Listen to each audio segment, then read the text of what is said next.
네, 몇 가지 더 짚어보겠습니다. 산업과학부 김민아 기자 나와 있습니다. 자, 김 기자. 불이 난 건물을 데이터 센터라고도 부르고 있어요. 네. 예, 이게 어떤 곳입니까?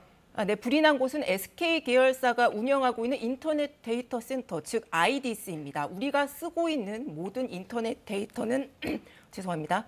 어딘가에는 저장돼야 쓸 수 있겠죠. 예. 그걸 서버라고 하는데 이를 한 군데 모아 관리하고 활용하는 시설입니다. 네. 카카오와 네이버도 자체 데이터 센터를 갖고는 있지만 앞서 보도에서 보셨듯이 즉 백업, 이중화도 필요한 부분이기에 예. 오늘 불이 난 이 건물처럼 전문화된 데이터 시설을 같이 별도로 쓰고 있기도 합니다. 따로 두고 있다. 네.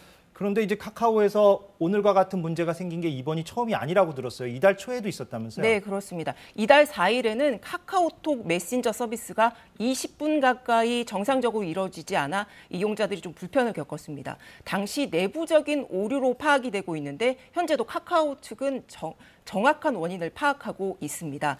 최근 5년간 카카오와 네이버의 서비스장에는 이번 건을 제외하고도 60건에 육박합니다. 정확한 원인을 파악하지 못하고 있다는 얘기죠. 방금 전에 그 카카오 측에서 네, 이번 그렇습니다. 사고에 대해서. 예.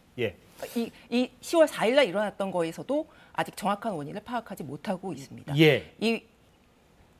그러면 몇 년 전에 그런 사건이 있었잖아요. 이제 KT 건물에 불이 났었고 그때 큰 통신 장애가 발생했던 걸로 기억을 하는데 맞습니다. 화재가 원인이라는 측면에 있어서는 오늘하고 좀 비슷한 것 같아요. 네, 좀 어떻습니까? 비슷하죠. 예. 이 4년 전 2018년이었죠. KT 아현지사 건물에서 불이 나서 이 일대 KT 통신망을 사용하는 가정 그리고 업체 그리고 또 KT 통신망을 통해서 카드 결제 단말기를 설치한 자영업자들의 피해가 컸습니다. 예. 이처럼 인터넷을 비롯해서 이 인터넷을 포함해서 각종 서비스를 하는 이런 서비스들이 일반화되면서 이제 정부는 2020년 이 전기통신사업법을 개정해서 일정 기준에 해당하는 통신사 외에도 이 네이버, 카카오 같은 이 부가 통신 사업자에게 서비스 안정성 확보 의무를 부과하기도 했습니다. 예. 하지만 결국 이런 화재 같은 외부에서 생기는 사고에 취약한 것은